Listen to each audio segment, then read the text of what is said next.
ಸಹನಾವವತು ಸಹನೌ ಭುನಕ್ತು ಸಹ ವೀರ್ಯಂ ಕರವಾವಹೈ ತೇಜಸ್ವಿನಾವತೀತಮಸ್ತು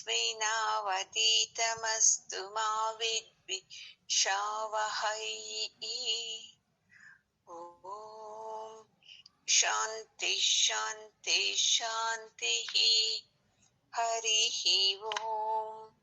ಶ್ರೀ ಗುರುಭ್ಯೋ ನಮಃ. ಹರಿ ಓಂ. ಗುರುಗಳ ಪಾದಕ್ಕೂ ಜಗದ್ಗುರು ಕೃಷ್ಣನ ಪಾದಕ್ಕೂ ನಮಸ್ಕಾರ ಮಾಡ್ಕೊಳ್ಳೋಣ. 17ನೇ ಶ್ಲೋಕ. ಅವಿನಾಶಿತು ತದ್ವಿದ್ದಿ ಯೇನ ಸರ್ವಮಿದಂ ತತಂ ವಿನಾಶಮವ್ಯಯಸ್ಯಾಸ್ಯ ನ ಕಶ್ಚಿತ್ ಕರ್ತುಮರ್ಹತಿ. ಅರ್ಜುನನಿಗೆ ಪರಮಾತ್ಮ ಜ್ಞಾನನ ತಿಳಿಸ್ತಾ ಇದ್ದಾನೆ. ಯಾಕಂದ್ರೆ ಏನೇನೋ ಅರ್ಥ ಮಾಡ್ಕೊಂಡಿದ್ನಲ್ವಾ ಅರ್ಜುನ. ಜೀವನ ಅಂದ್ರೆ ಏನು, ಧರ್ಮ ಅಂದ್ರೆ ಏನು, ಅಧರ್ಮ ಅಂದ್ರೆ, ಪುಣ್ಯ ಪಾಪ ಅಂದ್ರೆ ತನಗ್ ಗೊತ್ತಿದ್ದಂಗೆ ಯೋಚನೆ ಮಾಡ್ತಾ ಇದ್ದಿದ್ದಲ್ವಾ. ಅದಕ್ಕೆ ಪರಮಾತ್ಮ ಇವಾಗ ಈ ಶ್ಲೋಕದಲ್ಲಿ ಹೇಳ್ತಾ ಇರೋದು. ಯಾಕಂದ್ರೆ ಅವನ ಮನಸ್ಸಲ್ಲಿ ಇದೊಂದೇ ಇಲ್ವಾ, ನಾನು ಅವತ್ನ ಸಾಯಿಸ್ಬಿಟ್ರೆ ನಾನು ಅಧರ್ಮದಲ್ಲಿ ಹೋಗ್ತೀನಿ, ನನಗೆ ಪಾಪ ಬರ್ತಿದೆ, ಅದಕ್ಕೆ ನಾನು ಯುದ್ಧ ಮಾಡಲ್ಲ, ಯುದ್ಧ ಮಾಡಿದ್ರೆ ಅವನ್ನ ಸಾಯಿಸ್ಬೇಕಾಗುತ್ತೆ ಅಂತ ಹೇಳಿದ್ದನ್ನೇ ಹಿಡ್ಕೊಂಡು ಪರಮಾತ್ಮ ಈ ಶ್ಲೋಕದಲ್ಲಿ ಹೇಳ್ತಾವ್ರೆ. ಈಗ ಜಗತ್ತನ್ನು ಏನೇನು ವ್ಯಾಪಿಸ್ಕೊಂಡೈತಿ, ಜಗತ್ತಲ್ಲಿರೋದೆಲ್ಲಾನು ಏನು ಅವಿನಾಶಿ. ಅದು ಇವತ್ತಿರುತ್ತೆ, ನಾಳೆ ಹೋಗುತ್ತೆ. ಅದು ಅವಿನಾಶಿ ಅಂದ್ರೆ ಏನು ಆಗಲ್ಲ, ಅದು ನಾಶ ಆಗಲ್ಲ. ಅದು ಯಾವುದು ನಾಶ ಆಗುತ್ತೆ? ನಾನು, ನೀನು, ಈ ದೇಹಗಳು ನಾಶ ಆಗುತ್ತೆ ಅಲ್ವಾ. ಅದಕ್ಕೆ ಅರ್ಜುನ, ನಿನ್ಗೆ ಭಯ ಆಗ್ತಾ ಇತ್ತಲ್ವಾ, ನನ್ನಿಂದ ಸತ್ತೋಗ್ಬಿಡ್ತಾರೆ, ನಾಶ ಆಗ್ಬಿಡ್ತಾರೆ, ಅವ್ರ ವಂಶನೇ ನಾಶ ಆಗುತ್ತೆ, ನಾನು ಯುದ್ಧ ಮಾಡಲ್ಲ ಅಂತ. ಅದಕ್ಕೆಪ್ಪ ಏನು ನಾಶ ಆಗುತ್ತೆ? ಜನ ಸತ್ತೋಗ್ತಾರೆ, ಅದು ಇದು, ಅದು ನಾಶ ಆಗೋದು. ಅವಿನಾಶಿ ಆಗಿದೆಯಲ್ವಾ. ಏನು ಅವಿನಾಶಿ? ಪರಮಾತ್ಮ ತತ್ವ. ಈ ಪರಮಾತ್ಮ ಅವಿನಾಶಿ, ಅವನು ಯಾವತ್ತೂ ನಾಶ ಆಗಲ್ಲ. ಅವನನ್ನ ತಿಳ್ಕೊ ಮೊದ್ಲು ನೀನು. ನೋಡಿ ಏನ್ ಚೆನ್ನಾಗಿ ಹೇಳ್ತಾ ಇದ್ದಾನೆ ಅಲ್ವಾ. ಪರಮಾತ್ಮನನ್ನ ತಿಳ್ಕೊಂಡ್ರೆ ನೀನು ದುಃಖ ಪಡಲ್ಲ. ಯಾಕಂದ್ರೆ ಈಗ ನೀನ್ ಹೇಳ್ತಾ ಇದ್ದೀಯಲ್ವಾ, ನಮ್ಮ ತಾತ, ನಮ್ಮ ಗುರು, ಆ ದೇಹಗಳು ಸಾಯುತ್ತೆ. ನಿಮ್ಮ ತಾತನ ಆತ್ಮ, ನಿಮ್ಮ ಗುರುವಿನ ಆತ್ಮ, ಅದು ಯಾವಾಗ್ಲೂ ಅವಿನಾಶಿ, ಸಾಯಲ್ಲ. ಈಗ ನೀನ್ ಹೇಳಿದಲ್ಲ, ಆ ಕುಲಧರ್ಮ ನಾಶ ಆಗ್ಬಿಡ್ತೈತೆ ಅಂತ. ಅಲ್ಲ, ಆ ಕುಲದವರು ಸತ್ತೋಗ್ಬೋದು, ಆ ಕುಲದವರ ಒಳಗೆ ಇದೆಯಲ್ವಾ, ಎಲ್ಲರ ಒಳಗೆ ಇದೆಯಲ್ಲ ಆತ್ಮತತ್ವ, ಅದು ಸಾಯಲ್ಲ ಅರ್ಜುನ. ಇಷ್ಟು ಸಲ ಹೇಳ್ತಾ ಇದ್ದೇನು, ಯಾಕೆ ನಿನ್ಗೆ ಅರ್ಥನೇ ಆಗ್ತಾ ಇಲ್ಲ ಇದು? ಯಾಕಂದ್ರೆ ಪ್ರತಿ ಶ್ಲೋಕ ಹೇಳ್ತಾನೆ, ಅರ್ಥ ಹೇಳ್ತಾನೆ ಪರಮಾತ್ಮ. ಅವನು ಮುಖ ನೋಡೋದು ಅರ್ಜುನ, ಅವನ್ಗೆ ಅರ್ಥನೇ ಆಗಿಲ್ಲ. ಅವನ್ ಮನ್ಸಲ್ಲಿ ಫಿಕ್ಸ್ ಆಗ್ಬಿಟ್ಟೈತೆ, ನನ್ನಿಂದ ಸತ್ತು ಹೋಗ್ತಾರೆ, ಅದು ಕರ್ಮ ಆಗುತ್ತೆ ನನಗೆ, ಇದು ತಪ್ಪು, ಇದು ಧರ್ಮ ಅಲ್ಲ. ಗುರುಗಳ ಮೇಲೆ, ತಾತನ ಮೇಲೆ, ನಮ್ಮ ಬಂಧುಗಳ ಮೇಲೆ ಯುದ್ಧ ಮಾಡೋದು, ಇಷ್ಟೇ ಯೋಚನೆ ಅವನು. ಪರಮಾತ್ಮ ಎಷ್ಟು ವಿವರವಾಗಿ ಎಲ್ಲ ಹೇಳ್ತಾ ಇದ್ರೇನು ಅವನು ತನ್ನ ಮನಸ್ಸಲ್ಲಿದ್ದಿದ್ ಮಾತ್ರ ಬಿಡೋದೇ ಇಲ್ಲ. ನೋಡಿ, ನಾವು ಅಷ್ಟೇ ಅಲ್ವಾ, ಎಷ್ಟೆಲ್ಲ ಕೇಳ್ತಾನೆ ಇದ್ದೀವಿ. ಪಾಪ ಅರ್ಜುನ ಈ 18 ದಿವಸದಲ್ಲಿ ಸ್ವಲ್ಪನೇ ಕೇಳಿದ್ದು, ನಾವು ಎಷ್ಟು ವರ್ಷಗಳಿಂದ ಕೇಳ್ತೀವಿ. ಗ್ರೇಟ್ ಆಗಿ ಹೇಳ್ತೀವಿ ನಾವು, ಅಷ್ಟು ವರ್ಷದವರು, ಇಷ್ಟು ವರ್ಷದವರು ಸತ್ಸಂಗಕ್ಕೆ ಅಂತ. ಏನ್ ನಾವ್ ಅರ್ಥ ಮಾಡ್ಕೊಂಡಿದ್ದೀವಿ? ಎಲ್ಲದಕ್ಕೂ ನಮ್ಮದೇ ಏನ್ ಥಿಂಕ್ ಮಾಡ್ತೀವೋ ಅದನ್ನೇ ಹೇಳ್ತೀವಲ್ವಾ. ಅಯ್ಯೋ ಹಿಂಗ್ ಮಾಡ್ಬಾರ್ದು, ಹಂಗ್ ಮಾಡ್ಬಾರ್ದು, ಇದು ತಪ್ಪು, ಅದು ತಪ್ಪು ಅಂತಂದ್ರೆ ಏನರ್ಥ? ಈ ಅವಿನಾಶಿ ತತ್ವ, ಈ ಆತ್ಮ ತತ್ವ ನಮ್ಮ ಒಳಗಡೆ ಹೋಗೇ ಇಲ್ಲ. ನಾವ್ ಅನ್ಕೋತೀವಿ ನನ್ನ ಒಳಗಡೆ ಹೋಗಿದೆ, ಚೆನ್ನಾಗ್ ಅರ್ಥ ಆಗಿದೆ ಅಂತ. ಇಲ್ಲ, ಹೋಗೇ ಇಲ್ಲ ನೋಡಿ. ನಮ್ಗೆ ಅವಿನಾಶಿ ತತ್ವ ಏನಪ್ಪಾ ಅಂತಂದ್ರೆ ನಮ್ಮ ಆತ್ಮ ಸ್ವರೂಪ ನಾಶ ಆಗಲ್ಲ ಅಂತಲ್ವಾ, ಅದು ನಮ್ಗೆ ಹೋಗ್ತಾನೆ ಇಲ್ಲ. ನಮ್ಗೆ ಗೊತ್ತಾಗಿರೋದು ಇಷ್ಟು, ಆ ಪರಮಾತ್ಮನ್ನ ಪೂಜೆ ಮಾಡ್ಬೇಕು, ಅವನೇ ಮುಖ್ಯ. ಪೂಜೆಗಳಿಂದ ಅವನ ಅರ್ಥ ಆಗಲ್ಲ, ಈ ಜ್ಞಾನದಿಂದ ಅರ್ಥ ಆಗೋದು ಆ ಅವಿನಾಶಿ ತತ್ವ ಅಂದ್ರೆ. ಅರ್ಜುನನ ಹೆಂಗೆ ಧರ್ಮ ನೀತಿ ಪಾಪ ಪುಣ್ಯನೋ ಅವನಿಗಿಂತ ನಮ್ಗೆ ಇನ್ನೂ ಜಾಸ್ತಿನೇ ಇದೆ. ಯಾಕೆ ಆ ಮಾತು ಹೇಳ್ತಾ ಇದ್ದೀನಿ ಅಂದ್ರೆ, ಇಷ್ಟು ಸತ್ಸಂಗ ಕೇಳಿನು ನನಗೆ ಗೊತ್ತಾಗುತ್ತಲ್ವಾ ಬದಲಾವಣೆ ಯಾರಲ್ಲಾಗಿದೆ ಅಂತ. ಆ ಬದಲಾವಣೆ ಕಾಣ್ಲಿಲ್ಲ ಅಂದ್ರೆ ಅರ್ಥ ಏನು? ಈ ಸತ್ಸಂಗ ಒಳಗಡೆ ಹೋಗಿಲ್ಲ, ಕಿವಿ ಒಳಗಡೆ ಹೋಗಿದೆ. ಎಲ್ಲಿ ಹೋಗ್ಬೇಕು? ಕಿವಿ ಮೂಲಕ ಹೃದಯವನ್ನ ಪ್ರವೇಶ ಮಾಡ್ಬೇಕಲ್ವಾ. ಅದಕ್ಕೆ ನಾವು ನಮ್ಮದೇ ಧರ್ಮಗಳನ್ನ ಪ್ರತಿಯೊಂದಕ್ಕೂ ಹೇಳ್ತಾ ಇಲ್ಲದು. ಅದಕ್ಕೆ ಅರ್ಜುನ, ಈ ನಾಶ ಆಗದೆ ಇರೋ ವಸ್ತು ಈ ಆತ್ಮತತ್ವ ಅಂತದನ್ನ ನೀನು ನಾನು ಸಾಯಿಸ್ತಾ ಇದ್ದೀನಿ, ನನ್ನಿಂದ ಸತ್ತೋಗ್ತಾವ್ರೆ ಅಂತ ಹೇಳ್ತೀಯಲ್ವಾ, ಅದು ತಪ್ಪಪ್ಪ. ನಿನ್ನಿಂದಾನು ಯಾರು ಸಾಯಿಸಕ್ಕೆ ಸಾಧ್ಯ ಇಲ್ಲ, ನಿನ್ನನ್ನು ಯಾರು ಸಾಯಿಸಕ್ಕೆ ಸಾಧ್ಯ ಇಲ್ಲ, ನನ್ನನ್ನು ಯಾರು ಸಾಯಿಸಕ್ಕೆ ಸಾಧ್ಯ ಇಲ್ಲ, ನಾನು ಯಾರನ್ನ ಸಾಯಿಸಕ್ಕೆ ಸಾಧ್ಯನೇ ಇಲ್ಲ. ಅವನು ಅರ್ಜುನ ಹಿಂಗೆ ನೋಡ್ತಾನೆ, ಏನೇನೋ ಹೇಳ್ತಾನಲ್ವಾ, ಯುದ್ಧರಂಗದಲ್ಲಿ ಕುತ್ಕೊಂಡು ಸಾಯಿಸಕ್ಕಾಗಲ್ಲ ಅಂತಾನೆ. ಈಗ ಯುದ್ಧದಲ್ಲಿ ನಾನ್ ಬಾಣ ಬಿಟ್ರೆ ಅವ್ರು ಸತ್ತೋಗ್ತಾರೆ, ಯಾಕೆ ಅರ್ಥ ಆಗ್ತಾ ಇಲ್ಲ ಅಂತ. ಹಿಂಗೆ ನಮ್ಗೂ ತಲೆ ಕೆಟ್ಟೋಗ್ತಿತ್ತಲ್ವಾ. ನಾವು ನಮ್ಗ್ ತಲೆ ಕೆಟ್ಟಾಗ ನಮ್ಮದೇ ಯೋಚನೆಯಿಂದ ಹಿಂಗಲ್ಲ ಅದು, ಆತರ ಅದು, ಹಿಂಗ್ ಯೋಚನೆ ಮಾಡ್ಬೇಕು, ಹಿಂಗ್ ಥಿಂಕ್ ಮಾಡ್ಬೇಕು ಅಂತ ನಮ್ಮದೇ ಏನೋ ಒಂದು ನಿರ್ಣಯ ತಂದ್ಬಿಡ್ತೀವಲ್ಲ. ಅದಕ್ಕೆ ಗುರೂಜಿ ಎಷ್ಟ್ ಚೆನ್ನಾಗಿ ಹೇಳ್ತಾರೆ, ಆ ಕಡೆ ಸಂಸಾರನೂ ಚೆನ್ನಾಗಿ ಮಾಡಲ್ಲ, ಈ ಕಡೆ ಸತ್ಸಂಗ ಕೇಳಿ ಸಾಧುನೂ ಆಗಲ್ಲ ಅಲ್ವಾ. ಎಷ್ಟ್ ಚೆನ್ನಾಗಿ ಹೇಳ್ತಾರೆ ನೋಡಿ. ಸಾಧು ಅಲ್ಲ, ಸದ್ಯ ಸತ್ಸಂಗ ಕೇಳ್ಕೊಂಡು ಜೀವನ ಮಾಡಿದ್ರೆ ಸಾಕು. ಒಬ್ಬನು ಯವನ ವಯಸ್ಸಿರ್ತೈತೆ ಅವನಿಗೆ. ಅವನು ಸಾಕಪ್ಪ, ಮನೆಯಲ್ಲಿ ಅಪ್ಪ ಅಮ್ಮನ ಸೇವೆ ಮಾಡಕ್ಕೆ ಸಾಕಾಗೈತೆ, ನನ್ಗೆ ಈ ಸಂಸಾರ ಬೇಡ ಅಂತ ಅಂದ್ಬಿಟ್ಟು ಸಾಧು ಆಗ್ತೀನಿ ಅಂತ ಒಂದ್ ಆಶ್ರಮಕ್ಕೆ ಸೇರ್ಕೋತಾನೆ. ನಾವು ಸೇರಿದ ತಕ್ಷಣ ಗುರುಗಳಾಗಕ್ ಸಾಧ್ಯ ಆಗುತ್ತಾ? ಎಷ್ಟು ಜನ್ಮಗಳು ಸೇವೆ ಮಾಡ್ಬೇಕು, ಏನೇನ್ ಮಾಡ್ಬೇಕು ಅಲ್ವಾ ಅಮ್ಮ. ಅಲ್ಲಿ ಸೇವೆ ಕೊಡ್ತಾರಲ್ವಾ ಆಶ್ರಮದಲ್ಲಿ, ಹೋದ್ಮೇಲೆ ಇಂತಿಂತವ್ರಿಗೆ ಇದು ಈ ಸೇವೆ ಅಂತ. ಅಲ್ಲಿ ಅವನು ಕೊಟ್ಟಿದ್ ಸೇವೆ, ಅಲ್ಲಿ ವಯಸ್ಸಾದವ್ರು ಸ್ವಲ್ಪ ಜನ ಇದ್ದಾರೆ ಅಲ್ವಾ ಆಶ್ರಮದಲ್ಲಿ, ಅವ್ರನ್ನ ನೋಡ್ಕೊಳಕ್ಕೆ ಹೇಳ್ತಾರೆ.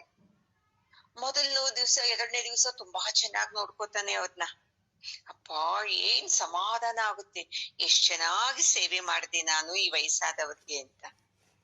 ಆಮೇಲೆ ಏನ್ 2 ದಿವಸ ಮಾಡಿದ ತಕ್ಷಣ ಗುರುಗಳು ವೆರಿ ಗುಡ್ ಅನ್ಬಿಡ್ತಾರ? ಯಾವ ಭಾವದಿಂದ ಮಾಡ್ತಾ ಇದ್ದಾನೆ ಸೇವೆ ಅಲ್ವಾ. ಮಾಡು ಮಾಡು ಅಂತ ಹೇಳೋರಂತೆ. ಅವನು 1 ತಿಂಗಳು ಮಾಡ್ದ, 2ನೇ ತಿಂಗಳು ಮಾಡ್ದ. ಅಲ್ಲಿ ನಮ್ಮ ಮನೆಯಲ್ಲೂ ನಮ್ಮ ಅಪ್ಪ ಅಮ್ಮನಿಗೆ ಸೇವೆ ಮಾಡೋದು, ಇಲ್ಲೂ ಇವ್ರಿಗೂ ಸೇವೆನೆ ಮಾಡೋದು. ಯಾರಿಗ್ ಬೇಕಪ್ಪ ಇದು ಬೇಡ ಅಂತ ಹೇಳ್ಬಿಟ್ಟು ಆಶ್ರಮನೆ ಬಿಟ್ಟು ಹೋಗ್ಬಿಡ್ತಾನೆ ಅಲ್ವಾ ಅಮ್ಮ. ನೋಡು, ಸೇವೆಯಲ್ಲಿ ಹೊರಗಡೆ ಬಡಿಸೋದು, ಅಯ್ಯೋ ಏನ್ ಆನಂದ ಆಯ್ತು, ನಾವು ಅವ್ರಿಗೆಲ್ಲಾ ಬಡಿಸಿದ್ದಕ್ಕೆ ಮಾಡಿಕ್ಕಿದ್ದಕ್ಕೆ ಎಷ್ಟು ಸಂತೋಷ ಆಯ್ತು. ಕರೆಕ್ಟ್. ಅದೇ ಮನೆಯಲ್ಲೂ ಬಡಿಸ್ತೀವಲ್ವಾ, ಮನೆಯಲ್ಲೂ ಅಡಿಗೆ ಮಾಡ್ತೀವಲ್ವಾ, ಯಾಕಾಗಲ್ಲ ಸಂತೋಷ ಅದು? ಯಾಕಂದ್ರೆ ನಾವು ಒಂದೊಂದು ಕಡೆ ಕರ್ಮ ಮಾಡುವಾಗ ಅಂದ್ರೆ ಕೆಲ್ಸ ಮಾಡುವಾಗ ಒಂದೊಂದು ತರ ಭಾವಿಸ್ತೇವೆ. ಮನೆಯಲ್ಲಿ ಮಾಡುವಾಗ ಈ ಜನ್ಮ ಸಾಕಾಗೈತಿ, ಇವ್ರಿಗೆ ಮಾಡಿಕ್ಕಿದ್ದೇ ಸಾಕು, ಏನ್ ಕರ್ಮ ಅಂತ ಮಾಡ್ತೀವಿ. ಎಲ್ಲನ್ನ ಹೊರಗಡೆ ಹೋಗಿದ್ದಾಗ, ಇಲ್ಲಿ ಸೇವೆ ಮಾಡಿದ್ರೆ ಪುಣ್ಯ ಬರ್ತಿದೆ, ಇವ್ರಿಗೆಲ್ಲ ಸಾಧುಗಳಿಗೆ ಈ ಜನಕ್ಕೆಲ್ಲ ಅಂತಂತ ತಿಳ್ಕೊಂಡು ಪ್ರೀತಿಯಿಂದ ಭಕ್ತಿಯಿಂದ ಮಾಡ್ತೀವಿ. ಅದೇ 1 ತಿಂಗಳು ಮಾಡ್ತೀವ ಹಂಗೆ, ಏನೋ ಒಂದ್ 5-6 ದಿವ್ಸ ಮಾಡ್ತೀವಿ, ಆನಂದವಾಗಿ ಮಾಡ್ತೀವಿ, ಎಷ್ಟು ಖುಷಿಯಿಂದ ಹೇಳ್ತೀವಿ. ಒಬ್ರು ಹೇಳೋರು, ತಿರುಪತಿಗೆ ಹೋಗಿ ಬಂದು ಸೇವೆ ಮಾಡಿ ಬಂದಂತೆ, ಅಮ್ಮ ಸಾಂಬಾರ್ ಬಡಿಸ್ತಾ ಇದ್ರೆ ಮಹದ್ ಆನಂದ ಆಗೋದು ನನ್ನ ಮನಸ್ಸಿಗೆ ಅಂತ ಹೇಳೋರು. ಯಾಕೆ ಮನೆಯಲ್ಲೂ ಬಡಿಸ್ತೀಯಲ್ವಾ, ಮನೆಯಲ್ಲಿ ಅತ್ತೆಗೂ ಗಂಡನಿಗೂ ಮಕ್ಕಳಿಗೆ ಎಲ್ಲರಿಗೂನು ಸಾಂಬಾರ್ನ, ಅವಾಗ ಯಾಕೆ ಆನಂದ ಆಗಲ್ಲ? ಮನೆಯಲ್ಲಿ ಅಪೇಕ್ಷೆ ಇಟ್ಟು ಮಾಡ್ತೀವಿ. ನನ್ನ ಮೆಚ್ಕೋಬೇಕು, ಬೆಳಿಗ್ಗೆನೆ ಇದ್ದು ಅಡ್ಗೆ ಮಾಡ್ದೆ ಅಂತ ಅನ್ಬೇಕು, ಏನ್ ಚೆನ್ನಾಗೈತೆ ಅನ್ಬೇಕು, ಹಿಂಗೆಲ್ಲ ಅಂದ್ರೆ ಖುಷಿಯಿಂದ ಮಾಡ್ತೀವಿ. ಒಂದು ಸಲ ಮೆಚ್ಕೋತಾರೆ, 2 ಸಲ, ಪ್ರತಿ ದಿವಸನೂ ಮೆಚ್ಕೋತಾರ ಮನೆಯಲ್ಲಿದ್ದವರು. ಅದೇ ಅಲ್ಲಿ ಹೊರಗಡೆ ಆದ್ರೆ ನಮಸ್ಕಾರ ಮಾಡ್ತಾರೆ, ಅನ್ನ ಕೊಡ, ಸಾಂಬಾರ್ ಬಡಿಸೋವಾಗ, ಅನ್ನ ಬಡಿಸೋವಾಗ ನಮ್ಮನ್ನ ನೋಡದೆ ನಗ್ತಾರೆ, ನೋಡದೆ ನಮಸ್ಕಾರ ಮಾಡ್ತಾರೆ ಅಲ್ವಾ? ನೋಡಿ ಎಷ್ಟು ವಿವರವಾಗಿದೆ ಸೇವೆ ಅಂದ್ರೆ. ಜನ್ಮ ಸಾರ್ಥಕ ಆಗ್ಬಿಡ್ತು ಅಂತೀವಿ ನಾವು ಸೇವೆ ಮಾಡಿದ್ದಕ್ಕೆ ಅಂತ. ಮತ್ತೆ ಎಷ್ಟು ವರ್ಷಗಳಿಂದ ಮನೆಯಲ್ಲಿ ಮಾಡ್ತಾ ಇದ್ದೀವಲ್ವಾ ಸೇವೆ. ಅವ್ರಿಗೆ ಅಡಿಗೆ ಮಾಡ್ತೀವಿ, ಮನೆ ತೊಳಿತೀವಿ, ಸಾಮಾನ್ ಬೆಳಗ್ತೀವಿ, ಪ್ರತಿಯೊಂದು ಕೆಲಸ ಮಾಡ್ತೀವಿ. ಯಾಕೆ ಜನ್ಮ ಸಾರ್ಥಕ ಆಗಿಲ್ಲ ನಮಗೆ ಅನ್ನೋದೇ ಇಲ್ಲ. ಸಾಕಾಗೈತಿ ಇವ್ರಿಗೆ ಮಾಡಿ ಮಾಡಿ. ಎಷ್ಟು ಮಾಡಿದೆ ಗೊತ್ತಾ? ಅಯ್ಯೋಪ್ಪ, ಒಬ್ರು ಹೇಳ್ತಾ ಇದ್ದ ನನಗೆ, ಅವ್ರಿಗೆ ಮರಿ ಮೊಮ್ಮಕ್ಕಳು ಇವಾಗ ಅಂದ್ರೇನು ಹೇಳ್ತಾರೆ ಅವರು, ನಾನ್ ನನ್ ಮಗಳಿಗೆ ಹಂಗೆ ಮಾಡ್ತಾ ಇದ್ದೆ, ಹಿಂಗ ಮಾಡ್ತಾ ಇದ್ದೆ ಅಂತ. ಅಲ್ಲಮ್ಮ, ಮಕ್ಕಳಿಗೆ ತಾಯಿ ತಂದೆ ಮಾಡದೆ ಅಕ್ಕಪಕ್ಕದ ಮನೆಯವ್ರು ಬಂದು ಮಾಡ್ತಾರ? ಅದೇನು ಗ್ರೇಟ್ ಅದು ಹೇಳ್ಕೊಳ್ಳೋದು?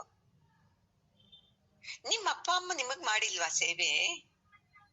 ಅವ್ರು ಹಿಂಗೆ ಹೇಳ್ಕೊಂಡಿದ್ದಾರ, ನನ್ ಮಕ್ಕಳಿಗೆ ಹಂಗ್ ಬೆಳೆಸ್ದೆ, ಹಿಂಗ್ ಬೆಳೆಸ್ದೆ, ಒಡವೆ ಎಲ್ಲ ಕುದುವಿಟ್ಬಿಟ್ಟು ಫೀಸ್ ಕಟ್ಟಿದ್ದೇನೆ.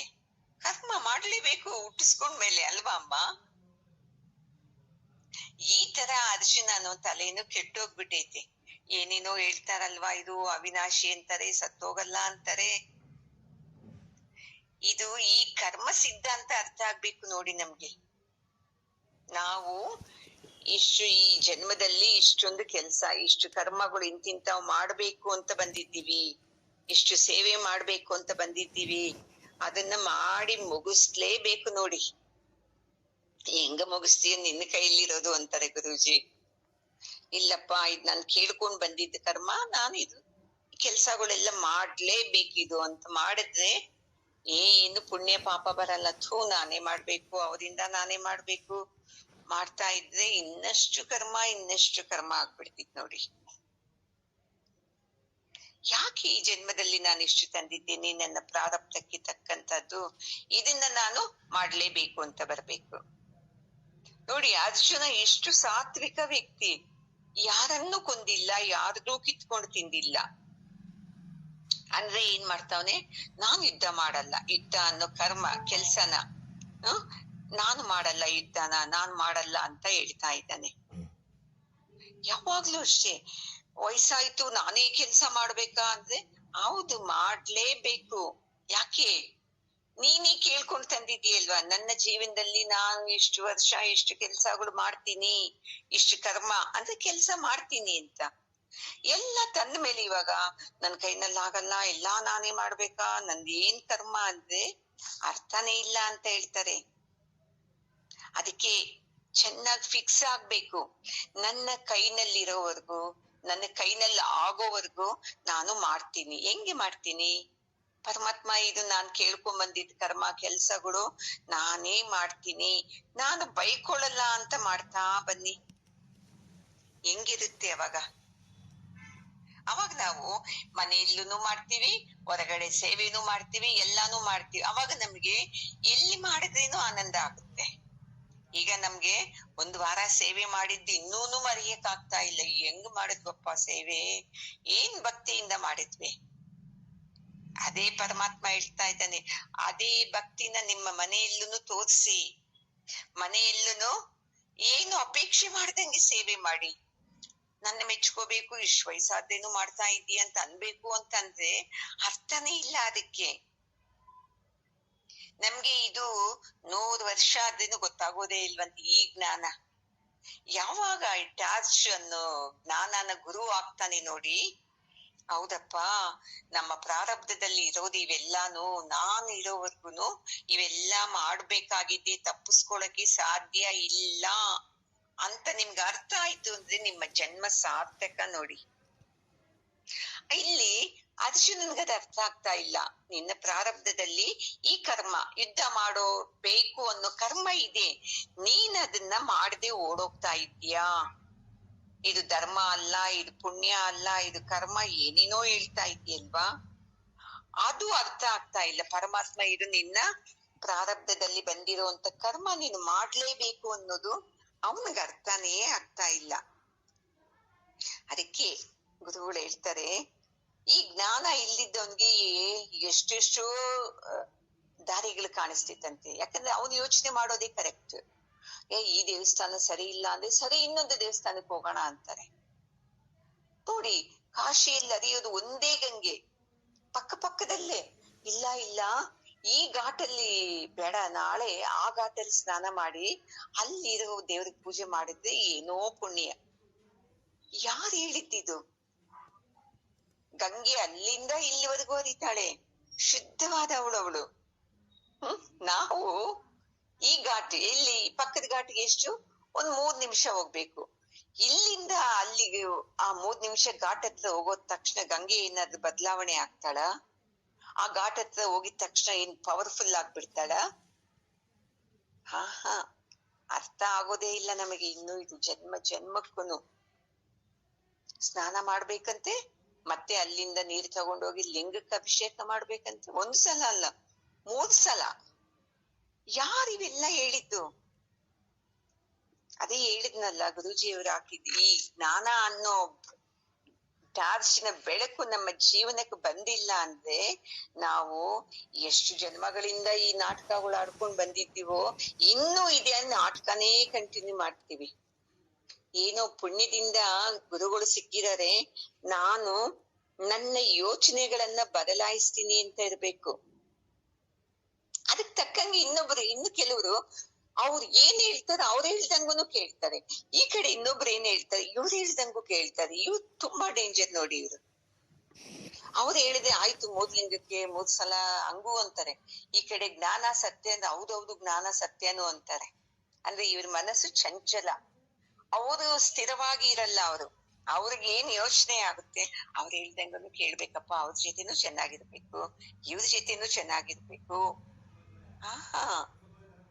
ಚೆನ್ನಾಗಿ ಅನ್ನೋದು ಒಂದೇ ಇರುತ್ತೆ ಅಲ್ವಾ ಅಮ್ಮ? ಆ ಒಂದನ್ನ ನೀನು ಆಯ್ಕೆ ಮಾಡ್ಕೋಬೇಕು ನಿನ್ನ ಜೀವನದಲ್ಲಿ. ಆ ಚೆನ್ನಾಗಿರೋದು ಜ್ಞಾನದಿಂದ ಇರೋಂತದ್ ಕಡೆ ಹೋಗ್ತಾ ಇದ್ದೀನಾ, ಇಲ್ಲ ಅಜ್ಞಾನದವ್ರ ಕಡೆ ಹೋಗ್ತಾ ಇದ್ದೀನಾ ಅಂತ ಬರ್ಬೇಕು ನೋಡಿ. ನಾನು ಹೇಳಿದ್ದೆ ನಿಮ್ಗೆ ಒಂದ್ಸಲ, ಈ ಭಗವದ್ಗೀತೆ ಕೇಳೋದ್ರಲ್ಲಿ ಕೆಲವರಿಗೆ ಏನೋ ಹೊರಟಾಗುತ್ತೆ. ಸತ್ಸಂಗ ಕೇಳೋದ್ರಲ್ಲಿ ಈ ಮಾತು ನಮ್ಗೆ ಅಂದಿದ್ದೇನೋ ಇರ್ಬೋದೇನೋ ಎಲ್ಲಾ ತಾವೇ ಕಲ್ಪನೆ ಮಾಡ್ಕೊಳ್ಳೋದು. ಅಂತವೆಲ್ಲ ಉದುರು ಹೋಗ್ಬಿಡ್ತಾರೆ. ಯಾಕೆಂದ್ರೆ ಅವ್ರಿಗೆ ಇಷ್ಟ ಇಲ್ಲ, ಜ್ಞಾನ ತಗೊಳ್ಳೋದು ಇಷ್ಟ ಇಲ್ಲ, ಜ್ಞಾನ ತಗೊಂಡು ಬದಲಾವಣೆ ಆಗೋದು ಇಷ್ಟ ಇರಲ್ಲ. ಅವರೆಲ್ಲ ಗುರುಜಿ ಎಷ್ಟ್ ಚೆನ್ನಾಗಿ ಹೇಳ್ತಾರೆ, ರೈತರು ಭತ್ತ ಎಲ್ಲ ಬೆಳೆದ್ಮೇಲೆ ನಾವು ನೋಡಿದ್ದೀವಲ್ಲ ರೋಡಲ್ಲಿ, ಅದನ್ನ ಗಾಳಿ ಜೋರಾಗಿ ಬರೋ ಕಡೆ ಅದನ್ನ ಮೇಲಿಂದ ತೂರ್ತಾರೆ. ಟೊಳ್ಳು ಭತ್ತಗಳೆಲ್ಲ ದೂರ ಹೋಗಿ ಬಿದ್ದು ಬಿಡ್ತಿದ್ದೆ, ಅದನ್ನ ಗುಡಿಸಿ ಬಿಸಾಕ್ಬಿಡ್ತಾರೆ. ಅದೇ ತರ ಈ ಸತ್ಸಂಗ ಕೇಳ್ತಾ ಕೇಳ್ತಾ ಯಾರ್ಯಾರು ಬಿಟ್ಟು ಹೋಗ್ತಾರಲ್ವಾ, ಟೊಳ್ಳು ಭತ್ತಗಳಿದ್ದಂತೆ. ಅವ್ರಿಗೆ ಬೇಕಾಗಿಲ್ಲ ಜ್ಞಾನದಿಂದ ನಾವು ತುಂಬಿಕೋಬೇಕು ಅಂತ. ಕೆಲವ್ರು ಏನ್ ಮಾಡ್ತಾರೆ, ಆ ಕಡೆನೂ ಇರ್ತಾರೆ ಈ ಕಡೆನೂ ಇರ್ತಾರೆ. ಪೂರ್ತಿ ಸತ್ಸಂಗದ ಜ್ಞಾನನೂ ತಗೊಳಲ್ಲ, ಪೂರ್ತಿ ಸಂಸಾರಿಗಳ ಜ್ಞಾನನೂ ತಗೊಳಲ್ಲ, ಮತ್ತೆ ಏನು ಗೊತ್ತಿಲ್ದಂಗನು ಇರ್ತಾರೆ. ನಾವ್ ಆ ಕಡೆ ಹೋಗಿದ್ವಿ ಅವ್ರ ಕಡೆ ಇದ್ವಿ ಅಂತಾನೂ ಹೇಳಲ್ಲ, ಈ ಸತ್ಸಂಗದ ಜ್ಞಾನದಿಂದ ನಾನು ಆನಂದವಾಗಿದ್ದೀನಿ ಅಂತ ಇದನ್ನು ಹೇಳಲ್ಲ ನೋಡಿ. ಇದು ನೋಡಿ ಅತ್ಯಂತ ಆಶ್ಚರ್ಯ ಆಗೋದು ನನಗೆ. ಅವ್ರ ಅನ್ಕೋತಾ ಇರ್ಬೋದು ಏನೂ ಗೊತ್ತಾಗಲ್ಲ ಇವ್ರಿಗೆ ಅಂತ. ಎಲ್ಲ ಗೊತ್ತಾಗ್ತಾ ಇರ್ತಿದೆ, ಅವ್ರು ಯಾವ ಸಂಘ ಅಂತ ಅವ್ರಿಗೆ ಗೊತ್ತಿಲ್ಲ. ಇದು ವಿಚಿತ್ರ ನೋಡಿ. ಅರ್ಜುನನ ಹೆಂಗೆ ಒದ್ದಾಡ್ತಾ ಇದ್ದನೋ ಹಂಗೆ ನಾವು ಒದ್ದಾಡ್ತಾನೆ ಇದ್ದೀವಿ. ನೆಮ್ಮದಿ ಇಲ್ಲ. ಅವ್ರ ಹತ್ರ ಹೋಗ್ತೀವಿ ಸಿಕ್ಕಲ್ಲ, ಇವ್ರ ಹತ್ರ ಹೋಗ್ತೀವಿ ಸಿಕ್ಕಲ್ಲ, ಎಲ್ಲೆಲ್ಲಿ ಹೋಗ್ತೀವಿ ಸಿಕ್ಕೋದೇ ಇಲ್ಲ. ನಮ್ಗೆ ಗೊತ್ತಿಲ್ಲ ಪ್ಯೂರ್ ಜ್ಞಾನ ಎಲ್ಲಿ ಸಿಕ್ಕುತ್ತೋ ಅದರಿಂದ ಮಾತ್ರ ನನಗೆ ನೆಮ್ಮದಿ ಅನ್ನೋ ಸತ್ಯ ನಮ್ಗೆ ಗೊತ್ತಿಲ್ಲದೆ ಇರೋದ್ರಿಂದ ಹುಡುಕ್ತಾನೇ ಇದ್ದೀವಿ ಅಲ್ಲಿ ಇಲ್ಲಿ ಅಂತ. ಅದಕ್ಕೆ ಪರಮಾತ್ಮ ಇನ್ನೊಂದು ಶ್ಲೋಕದಲ್ಲಿ ಈಗ ಸ್ವಲ್ಪ ಕೋಪನು ಬೆರೆಸ್ತಾನೆ, ಮತ್ತೆ ಸ್ವಲ್ಪ ಅವನು ಹೊಗಳ್ಬೇಕಲ್ವಾ. ತಪ್ಪು ತಿದ್ದೋವಾಗ ಬರೀ ತಪ್ಪು ಹೇಳ್ತಾ ಇದ್ದೆ ಸ್ವಲ್ಪ ಅವನ್ಗೆ ಇದ್ದಿದ್ದು ಕೋಪ ಬಂದ್ಬಿಡ್ತಿತ್ತಲ್ವಾ, ಬೈಬೇಕು. ಹಂಗಲ್ಲ ಚಿನ್ನು, ನೋಡು ನಿಂಗೆ ಅರ್ಥ ನೋಡಪ್ಪ, ನೋಡು ಚಿನ್ನು ಅಂತ ಹೇಳ್ತೀವಲ್ವಾ, ಅದೇ ತರ ಇಲ್ಲಿ ಪರಮಾತ್ಮನು ಹೇಳ್ತಾ ಇದ್ದಾನೆ. ಅಂತವಂತ ಇಮೇ ದೇಹಾಃ ನಿತ್ಯಸ್ಯೋಕ್ತ ಶರೀರಿಣಃ ಅನಾಶಿನೋ ಪ್ರಮೇಯಸ್ಯ ತಸ್ಮಾದ್ಯುಧ್ಯಸ್ವ ಭಾರತ. ಬಯ್ಯೋ ಮುಂಚೆ ಹೇ ಭಾರತ, ಭಾರತ ಅಂದ್ರೆ ಬೆಳಕು, ಬೆಳಕಲ್ಲಿ ಆನಂದ ಪಡೋನ್ನ ಭಾರತ ಅಂತ. ಈಗ ಅರ್ಜುನ ಬೆಳಕಲ್ಲಿ ಆನಂದ ಪಡ್ತಾ ಇದ್ದಾನ, ಪರಮಾತ್ಮ ಹೇಳಿ ಬೆಳಕಂದ್ರೆ ಏನು? ಜ್ಞಾನ. ಈ ಜ್ಞಾನದ ಬೆಳಕಲ್ಲಿ ಅವನು ಆಯ್ತು ನನ್ಗೆ ಅರ್ಥ ಆಯ್ತು ಅಂತ ಆನಂದವಾಗಿದ್ದಾನ ಅವನು? ಇಲ್ಲ, ಏನಪ್ಪ ಏನೇನೋ ಹೇಳ್ತಾನೆ, ನನ್ಗೆ ಅರ್ಥನೇ ಆಗ್ತಾ ಇಲ್ಲ ಅಂತ ಅವನಿದ್ದಾನೆ. ಇಲ್ಲಿ ಪರಮಾತ್ಮ ಅವನ್ಗೆ ಏನ್ ಚೆನ್ನಾಗಿ ಭಾರತ ತಸ್ಮಾದ್ಯುಧ್ಯಸ್ವ ಭಾರತ, ಎಷ್ಟ್ ಚೆನ್ನಾಗಿ ಹೇಳ್ತಾ ಇದ್ದಾನೆ ನೋಡು. ಬೈದಂಗೂ ಇರ್ಬೇಕು, ಅವನ್ನ ಹೊಗಳ್ತಾನು ಇರ್ಬೇಕು. ಈ ಜ್ಞಾನದ ಬೆಳಕಲ್ಲಿ ರಮಿಸೋನು, ನಿಜವಾದಂತ ಬೆಳಕಲ್ಲಿ ರಮಿಸೋನು, ಅವ್ರಿಗೆ ಭಾರತ ಅಂತ ಹೇಳ್ತಾರೆ. ಹಂಗೆ ನಾನ್ ಹೇಳೋ ಈ ಜ್ಞಾನವನ್ನ ನೀನು ಕೇಳ್ತಾ ಇದ್ದೀಯಲ್ವಾ, ಆನಂದವಾಗಿದ್ದೀಯಲ್ವಾ ಅಂತ ಕೇಳ್ತಾ ಇದ್ದಾನೆ. ಈಗ ನೀವು ಅಷ್ಟೇ ನೋಡಿ, ಈ ಸತ್ಸಂಗದ ಕೇಳಕ್ಕೆ ಬಂದಿದ್ದೀರಲ್ವಾ, ನೀವೆಲ್ಲರೂ ಭಾರತರೇ, ಭಾರತೀಯರೇ. ಯಾಕಂದ್ರೆ ಈ ಜ್ಞಾನ ಕೇಳಿ ಏನೋ 20 ಮಾತಲ್ಲ ಅಂದ್ರೆ ಒಂದು ಮಾತನ್ನ ಸ್ವಲ್ಪ ಟಚ್ ಆಗಿ ಅಯ್ಯೋ ಹೌದಲ್ಲ ನಾನು ಈ ತಪ್ಪು ಮಾಡ್ತಾ ಇದ್ದೀನಲ್ವಾ ಅಂತ ಬಂತು ಅಂದ್ರೆ ಬೆಳಕು ಬಂದಂಗೆ ಅಲ್ವಾ ನಿಮ್ಗೂನು. ಅದಕ್ಕೆ ಈ ಶಾಸ್ತ್ರನ ಕೇಳಕ್ಕೆ ನೀವು ಬಂದಿದ್ದೀರಲ್ವಾ, ನೀವೆಲ್ಲರನ್ನೂ ಭಾರತೀಯರೇ. ಇಲ್ಲಿ ಮತ್ತೆ ಇನ್ನಷ್ಟು ವಿವರವಾಗಿ ಹೇಳ್ತಾ ಇದ್ದಾನೆ ಪರಮಾತ್ಮ. ಯಾಕಂತಂದ್ರೆ ಅವನ್ಗೆ ಗೊತ್ತಾಗ್ತಾನೆ ಇಲ್ಲ ಸತ್ತೋಗ್ತಾರೆ ಅಂತ. ಅದಕ್ಕೆ ಏನ್ ಹೇಳ್ತಾ ಇದ್ದಾನೆ ಇಲ್ಲಿ ಪರಮಾತ್ಮ ಅಂತಂದ್ರೆ, ನೋಡುಪ್ಪ ಅರ್ಜುನ, ನೀನು ಸತ್ತೋಗ್ತಾರೆ ಅಂತೀಯಲ್ವಾ, ದೇಹ ಸತ್ತೋಗುತ್ತೆ, ಆತ್ಮ ಅವಿನಾಶಿ, ಸತ್ತೋಗೋದಿಲ್ಲ. ಮತ್ತೆ ಯಾಕೆ ಗೊತ್ತಾ, ಅವನು ಅಪ್ರಮೇಯ. ಆತ್ಮನನ್ನ ಇಷ್ಟು ಚಿಕ್ಕವನು ಇಷ್ಟು ದೊಡ್ಡವನು ಅಂತ ಹೇಳಕ್ಕಾಗುತ್ತಾ? ಅಳತೆ ಮಾಡಕ್ಕೆ ಸಾಧ್ಯನೇ ಇಲ್ಲ. ಅಪ್ರಮೇಯ ಅಂತಾನು ಹೇಳ್ತೀವಲ್ವಾ, ಅಂತ ದೊಡ್ಡದಾದಂತ ಅವನನ್ನ ನಾನು ಹೆಂಗ್ ಕೇಳಿ? ಮತ್ತೆ ಅವನು ಯಾವಾಗ್ಲೂ ಇರ್ತಾನೆ. ಅವನ್ನ ನೀನೇನ್ ಮಾಡ್ತಾ ಇದ್ಯಾ, ಅಯ್ಯೋ ನಮ್ಮ ತಾತ ಸತ್ತೋಗ್ತಾರೆ, ನಮ್ಮ ಗುರುಗಳು ಸತ್ತೋಗ್ತಾರೆ, ನನ್ನ ಕುಲ ಬಾಂಧವರು ಸತ್ತೋಗ್ತಾರೆ ಅಂತೀಯಲ್ವಾ. ಈ ದೇಹಕ್ಕೆ ಅಂತ್ಯ ಆಯ್ತಪ್ಪ, ಇಷ್ಟು ವರ್ಷ ಅಂತ. ಒಬ್ರು 30 ವರ್ಷ, 50 ವರ್ಷ, 70 ವರ್ಷ, ನಿಮ್ಮ ಪುಣ್ಯಕ್ಕೆ ತಕ್ಕಂಗೆ ಆಯಸ್ಸಿದೆ.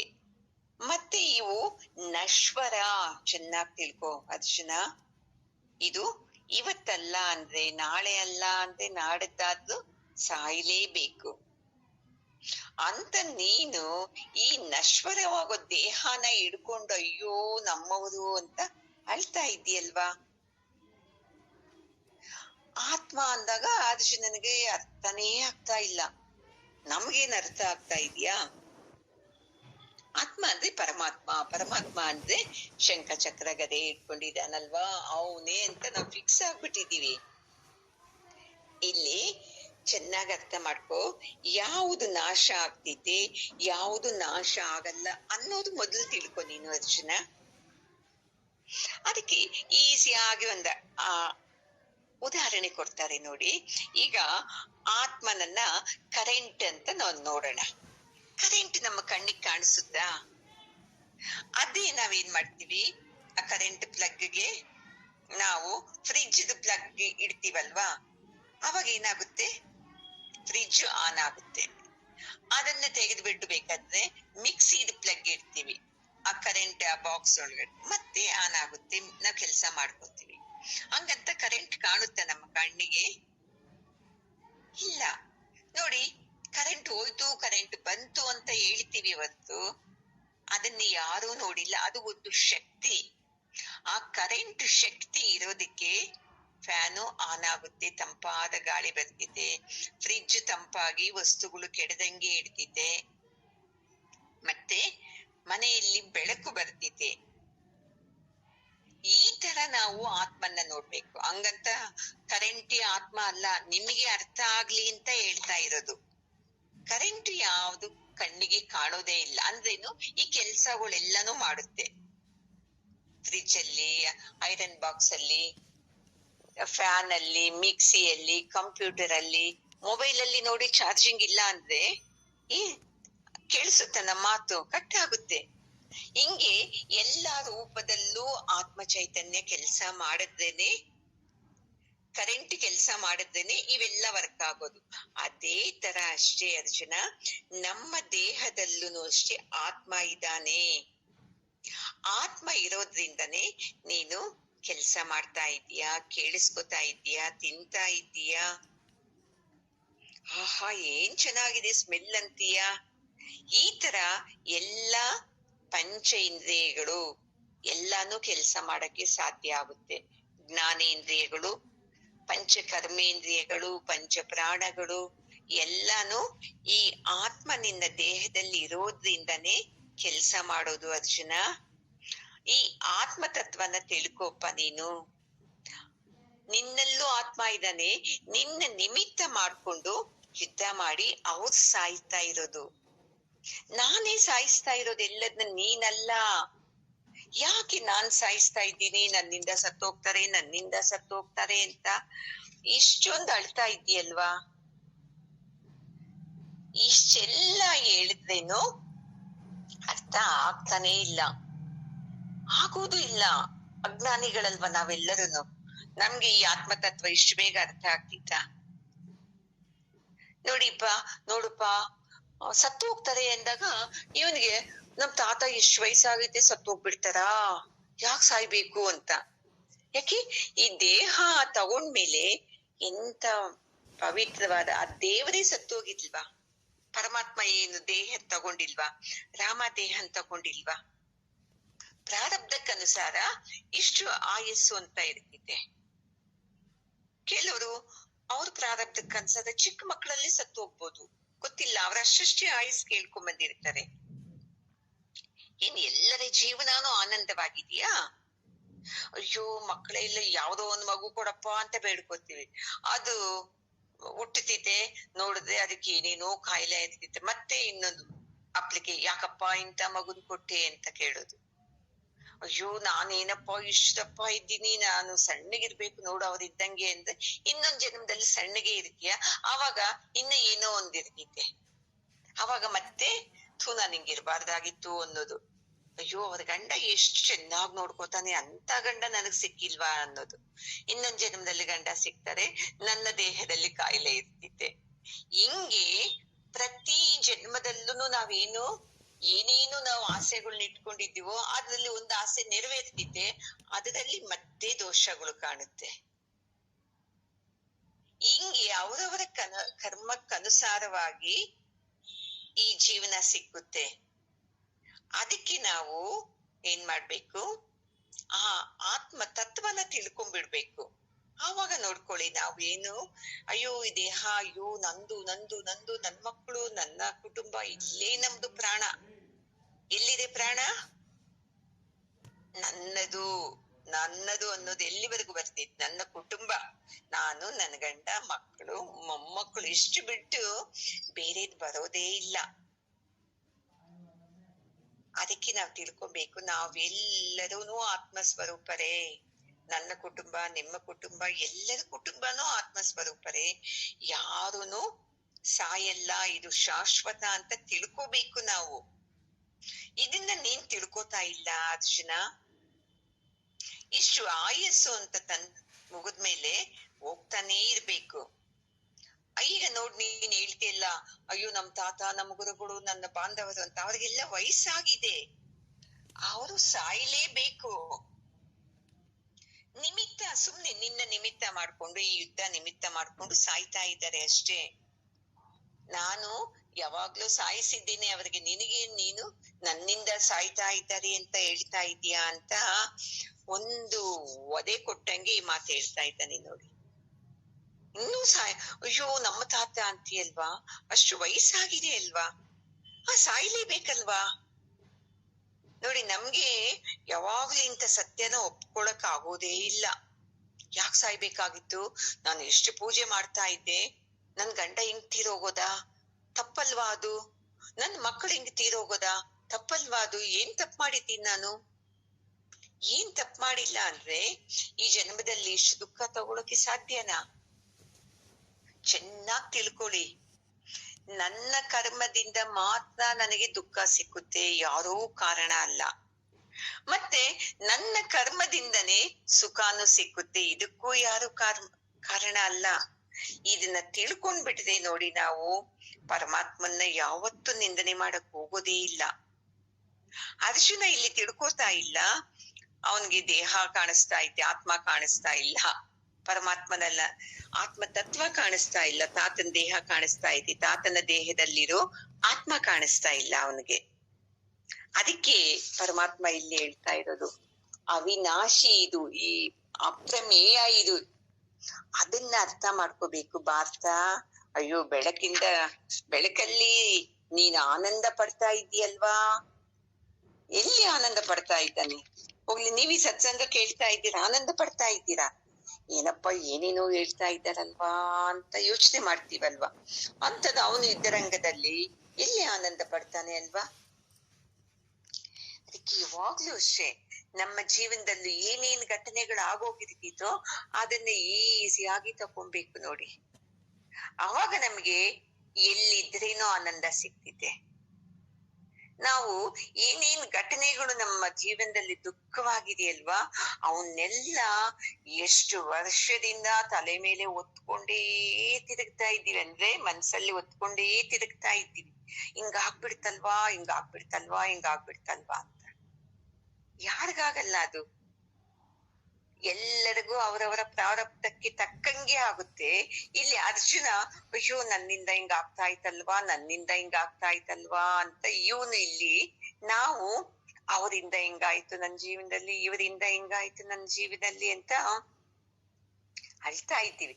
SSY ನಲ್ಲಿ ಗುರುಜಿಯವರು ಹೇಳೋರು, ಋಷಿ ಪ್ರಭಾಕರ್ ಗುರುಜಿಯವರು, ನಾವು ಏನ್ ಮಾಡ್ತಾ ಇದ್ದೀವಿ, ನಮ್ಗೆ ಗೊತ್ತೇ ಇಲ್ಲ, ಜನ್ಮ ಜನ್ಮಗಳಿಂದ ಸತ್ತೋಗಿದ್ದ ಶವನ ತಲೆ ಮೇಲೆ ಇಟ್ಕೊಂಡು ಓಡಾಡ್ತಾನೇ ಇದ್ದೀವಂತೆ. ಎಲ್ಲಿ ಹೋದ್ರೇನು ಇಳಿಸಲ್ವಂತೆ ಆ ಶವನ, ಫಂಕ್ಷನ್ಗಳಿಗೆ ಹೋದ್ರೇನು ಇಳಿಸಲ್ಲ, ದೇವಸ್ಥಾನಕ್ಕೆ ಹೋದ್ರೇನು ಇಳಿಸಲ್ಲ, ಆನಂದವಾಗಿರಕ್ಕೆ ನಾವು ಬಿಡಲ್ವಂತೆ. ಏನ್ ಶವ, ಇಂಥ ಘಟನೆಗಳನ್ನೆಲ್ಲ ಶವ ಸಮಾನ ಸತ್ತೋಗೈತೆ ಅವು. ಅಂದ್ರೇನು ನಾವೇನ್ ಮಾಡ್ತಾ ಇದ್ದೀವಿ, ಮನ್ಸಲ್ಲಿ ಇಟ್ಕೊಂಡು ಎಲ್ಲಾ ಕಡೆನೂ ಓಡಾಡ್ತಾ ಇದ್ದೀವಲ್ವಾ. ನೋಡಿ, ದೇವಸ್ಥಾನಕ್ಕೆ ಹೋದ್ರೆ ಅದೇ ಮೆಡಿಸನ್ನೇ ಕೇಳ್ತೀವಿ, ನೋಡಪ್ಪ ಹಿಂಗ ಆಗೋಯ್ತು, ಹಿಂಗ ಆಗ್ದಂಗೆ ಕಾಪಾಡಪ್ಪ ಅಂತ. ದೇವರ ಹತ್ರ ಆನಂದವಾಗಿ ಮಾತಾಡ್ಬೇಕು. ಕಾಶಿಯಲ್ಲಿ ಹೇಳಿದಾಗ ಹೆಂಗ್ ಮಾತಾಡೋದು ಅಂತ ಕೇಳಿದ್ರು ಒಬ್ಬತ್ ನನ್ನ.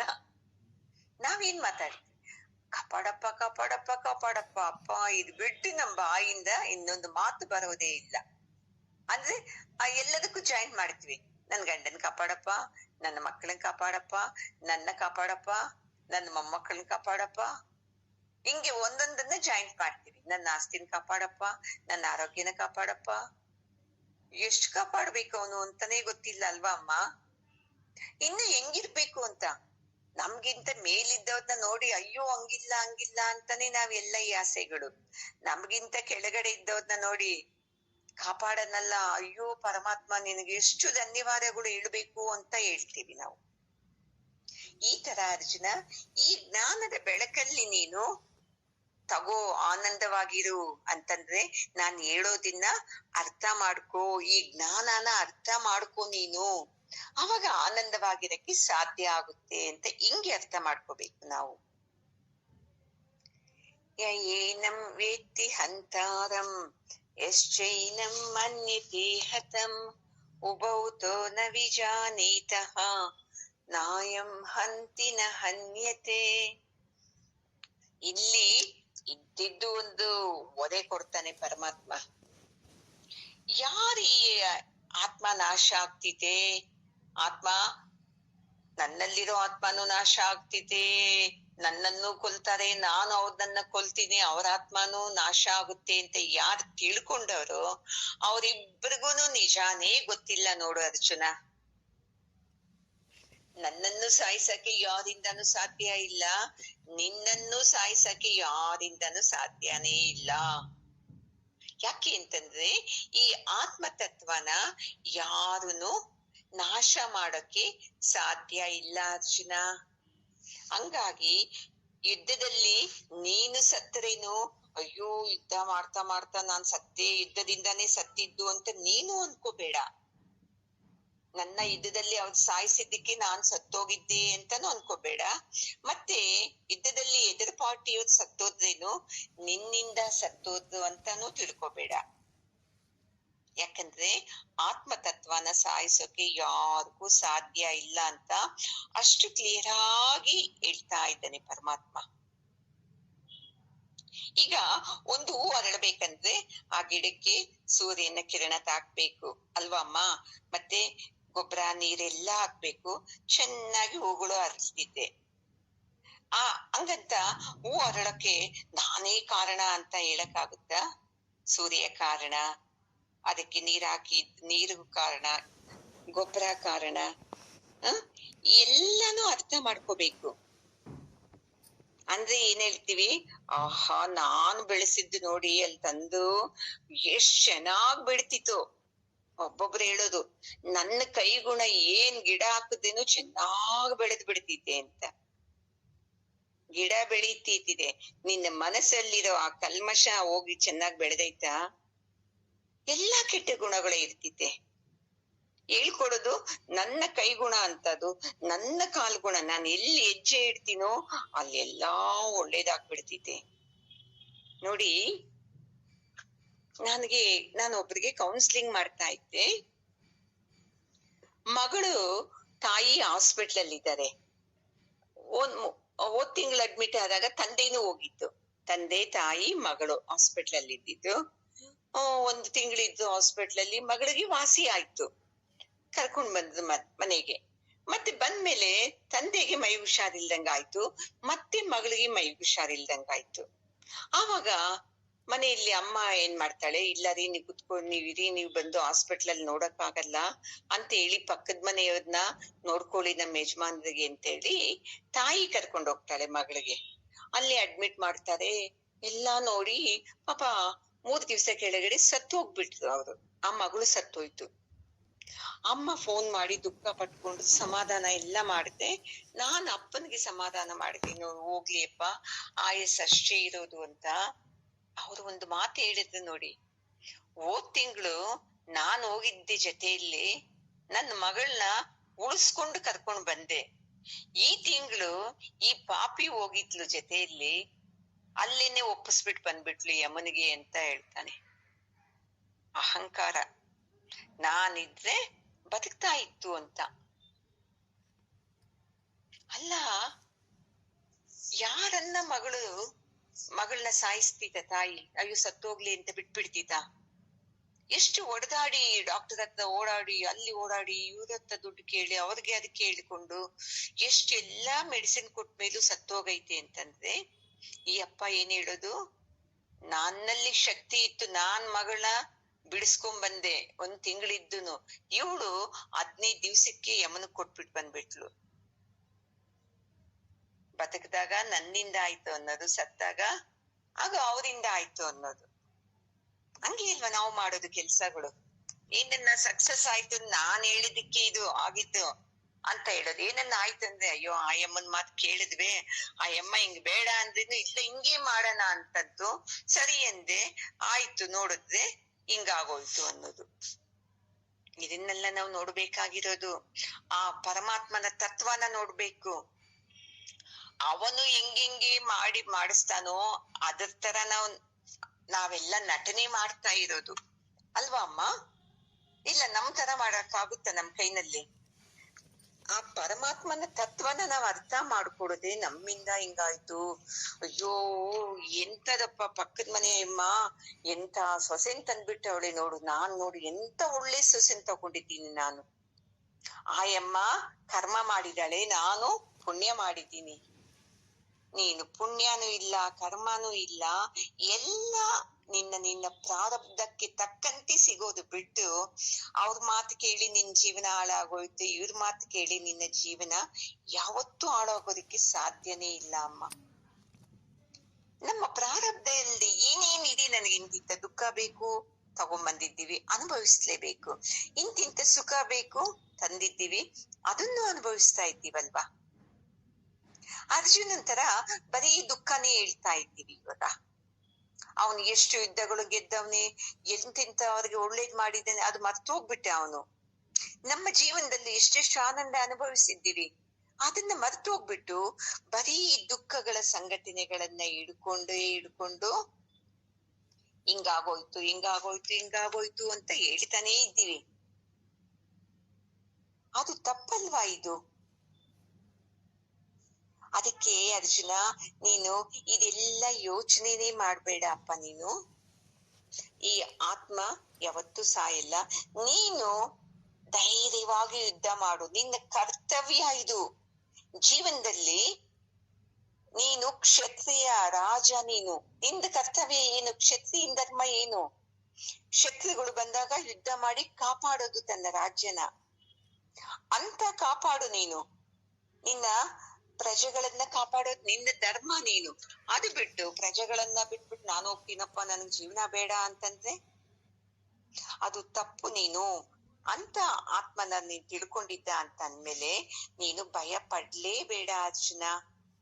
ಭಯ ಪಟ್ಟೆ ಅಂದ್ರೆ ನಿನ್ನಂತ ಷಂಡನೇ ಇಲ್ಲ ಅಂತ ಹೇಳ್ಬಿಡ್ತಾನೆ ನೋಡಿ. ಯಾಕೆ ಹೇಳಿದ್ನಲ್ವಾ, ನಾನು ಯುದ್ಧ ಮಾಡಲ್ಲ ಅಂದ್ರೆ ನಿನ್ನ ಯಾರು ವೀರ ಅನ್ನಲ್ಲ ಅಂತ. ಅದಕ್ಕೆ ಇಲ್ಲೂ ಅಷ್ಟೇ, ನೀನು ಇವಾಗ ಓದೇನು ನೀನು ಅವನು ಕೈನಲ್ಲಿ ಆಗದೆ ಓಡೋಗ್ಬಿಟ್ಟ. ನಾವೇನೇನೋ ಅವನು ಯುದ್ಧ ಮಾಡಿ ಗೆದ್ದ ಹಂಗಿಂಗೆ ಅಂದ್ರೆ ಅವೆಲ್ಲಾ ಸುಳ್ಳು. ಅದು ಸುಮ್ನೆ ಅವನೇ ಹೇಳ್ಕೊಂಡಿದ್ದಾನೆ. ನಾನು 3 ಲೋಕದ ಗಂಡು, ನಾನು ಅಲ್ಲಿ ದೇವೇಂದ್ರನ ಮೇಲೆ ಸ್ವರ್ಗದಲ್ಲಿ ಎಲ್ಲೆಲ್ಲೋ ಯುದ್ಧ ಮಾಡಿ ಗೆದ್ದಿದ್ದೀನಿ ಅಂತ ಅವನೇ ಹೇಳ್ಕೊಂಡಿದ್ದಾನೆ. ಈಗ ನಮ್ಮ ಕಣ್ಣು ಮುಂದೆನೆ ನೋಡಿದ್ವಲ್ಲ ಅವನ್ ಎಂತವನು ಅಂತ ಅನ್ಕೋತಾರೆಪ್ಪ. ಅದಕ್ಕೆ ನೀನು ಅವೇನು ಮಾಡದೆ ಈಗ ಯುದ್ಧನ ಮಾಡು. ಸ್ವಲ್ಪ ನೀನು ಭಗವಂತನ ಬಗ್ಗೆ ನಂಬು. ನೀನು ನಿನ್ನ ಶಕ್ತಿ ಮೇಲೆ ನೀನ್ ನಂಬೇಡ, ಇದೆಲ್ಲ ನಾನೇ ಮಾಡ್ತಾ ಇದ್ದೀನಿ ಅನ್ಬೇಡ. ಇದು ಪರಮಾತ್ಮನ ಆಟ. ಅವನ್ ಹೆಂಗೆ ಆಡಿಸ್ತಾನೋ ನಾನ್ ಹಂಗೆ ಆಡ್ಲೇಬೇಕು. ಇಲ್ಲ ನಾನು ಮಾಡಲ್ಲ ಅಂದ್ರೆ ನೀನು ಪ್ರಕೃತಿಗೆ ವಿರೋಧವಾಗಿ ಹೋಗ್ತಾ ಇದ್ದೀಯ. ಅದಕ್ಕೆ ನೀನು ಭಗವಂತನ ಬಗ್ಗೆ ತಿಳ್ಕೊ. ಅವನೇ ತನ್ನ ಹೆಂಗ್ ಬೇಕೋ ಎಲ್ಲಾ ಆಟ ಆಡಿಸ್ತಾ ಇದ್ದಾನೆ ಅಂತ ಯಾರು ತಿಳ್ಕೋತಾರೋ ಅವರು ಆನಂದವಾಗಿ ಜೀವನ ಮಾಡ್ತಾರೆ. ಯಾರು ಇದನ್ನ ತಿಳ್ಕೊಳಲ್ವೋ ಅವರು ದುಃಖದಿಂದನೇ ಜೀವನ ಮಾಡ್ತಾ ಇರ್ತಾರೆ ಅರ್ಜುನ.